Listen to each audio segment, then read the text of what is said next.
Hello, मैं फरजान और आपका मोस्ट वेलकम हमारे यूट्यूब चैनल पे क्वांटम डीएनए विद एनटीएसएसपी। और हम लोग लगा रहे थे क्लास 12 की न्यूमेरिकल सीरीज़ में आज हमारे पास जो क्वेश्चंस हैं वो काफ़ी इंपॉर्टेंट हैं। कई बार इस टाइप के क्वेश्चन आपके जेई में और नीट में और साथ ही साथ बोर्ड्स के एग्ज़ाम में पूछे गए हैं। तो हमारे पास जो आज का क्वेश्चन है हम जल्दी से देखते हैं।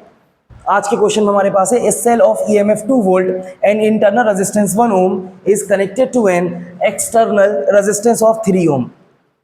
What is the terminal potential difference across this cell. तो हमें एक सेल दिया गया है जिसका सोर्स ईएमएफ दे रखा है, इंटरनल रेजिस्टेंस और सर्किट का एक्सटर्नल रेजिस्टेंस दे रखा है। पूछ रहे हैं सर्किट का हमारे पास पोटेंशियल डिफरेंस जो है वो क्या होगा, टीपीडी पूछा गया है। तो आपको यहाँ पर दो तीन बातें ध्यान रखनी है हमारे पास कि टीपीडी और ईएमएफ, जब आपको ईएमएफ गिवन हो तो आपको टीपीडी के लिए एक फार्मूला गिवन है और वो फार्मूला हमारे पास क्या है, फार्मूले को आप बिल्कुल बहुत अच्छे से ध्यान रखेंगे। बिल्कुल बेसिक सा फार्मूला टीपीडी कैलकुलेट करने का, V equals E minus I R.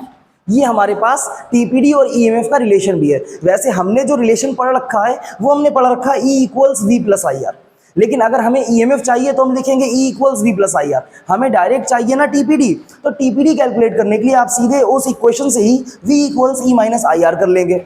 अब सबसे पहले गिवन डेटा हमारे पास जो भी गिवन डेटा है उसको पहले देख लेते हैं। तो गिवन डेटा में हमारे पास ए सेल ऑफ ईएमएफ 2 वोल्ट, तो सेल का ईएमएफ दे रखा हमको 2 वोल्ट।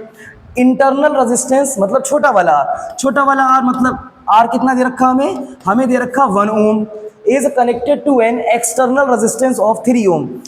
अब इसको हमने एक्सटर्नल रेजिस्टेंस के साथ सेल को जोड़ रखा है, कनेक्ट कर रखा है एक्सटर्नल रेजिस्टेंस कैपिटल आर के साथ, जो कि कितना है, जो कि है 3 ओम। आपसे कह रहे हैं कि व्हाट इज द टीपीडी आपको वी कैलकुलेट करना है। तो अब देखिए हमारे पास ई है और हमारे पास आर है, हमारे पास करंट नहीं है। अब यहाँ पर आप करंट कैलकुलेट करेंगे सबसे पहले, तो हम साइड में जाते हैं। बिल्कुल ये साइड हमेशा खाली रखिए अपने रफ वर्क के लिए।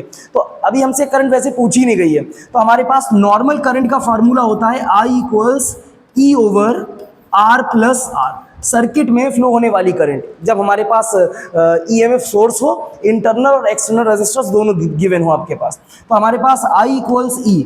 अब ई की वैल्यू आपके पास कितनी है, देखिए ई की वैल्यू कितनी है 2, तो हम यहाँ पर ई की जगह 2 लिख देंगे अपॉन आर प्लस आर, क्योंकि इंटरनल और एक्सटर्नल रेजिस्टेंस दोनों सीरीज में रहते हैं तो हम उसको लिखेंगे R plus R, series combination का जो फॉर्मूला है। अब कैपिटल आर कितना हमारे पास 3 और स्मॉल आर कितना है 1, तो हम लिखेंगे 3 प्लस 1। तो आई कैलकुलेट करना बहुत आसान है, न्यूमरेटर हो जाएगा 2 और 3 प्लस 1 कितना रहेगा, 3 प्लस 1 रहेगा 4, तो 2 1 जा 2 2 जा। हमारे पास करंट आ गई 1/2। 1/2 का मतलब अब जो हमने करंट कैलकुलेट की है वो करंट हमारे पास आई है 0.5 एम्पियर। तो हमने सबसे पहले ये करंट कैलकुलेट कर ली। अब इस करंट को कैलकुलेट करने के बाद सारी वैल्यूज यहाँ पर पुट करने वाले हैं। तो हम यहाँ से अगर हम यहाँ से v निकालेंगे तो v इक्वल्स ई की वैल्यू कितनी हमारे पास है, ई की वैल्यू हमारे पास है 2 माइनस आई की वैल्यू कितनी है, आई की वैल्यू 0.5 और जो स्मॉल आर था हमारे पास कितना था, स्मॉल आर था हमारे पास 1। तो हम जब इसको सॉल्व करेंगे तो 2 minus 0.1 multiply by 1, 0.5 multiply by 1 कितना हो जाएगा 0.5। अब आपने क्या करना है 2 माइनस 0.5, तो हमारे पास आ जाएगा 1.5 वोल्ट। तो आपके पास जो रेजिस्टेंस आया है, जो हमारे पास टीपीडी आया है सॉरी, वो 1.5 वोल्ट आया है। और यही हमारा क्या हो जाएगा, यही हमारा आंसर हो जाएगा कि हमने जो टीपीडी कैलकुलेट किया है ये 1.5 वोल्ट है। काफ़ी इंपॉर्टेंट क्वेश्चन है। बहुत से लोग डायरेक्टली सोचते हैं कि यहाँ पर हम V equals I R Ohm's law लगाकर कैलकुलेट कर देंगे।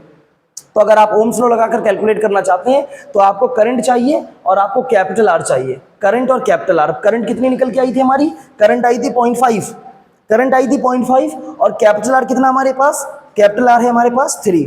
तो आप 3 इंटू 0.5 करेंगे तो भी हमारे पास आंसर 1.5 वोल्ट आ जाएगा। तो आपको बस ध्यान रखना है, ये फार्मूला काफ़ी इंपॉर्टेंट फार्मूला है, बहुत सी जगह यूज़ होगा। सर्किट की टोटल करंट अगर आपको निकालना हो तो आप इस फार्मूले को यूज़ कर सकते हैं। हम लोग मिलते हैं नेक्स्ट क्वेश्चन में, तब तक के लिए थैंक यू।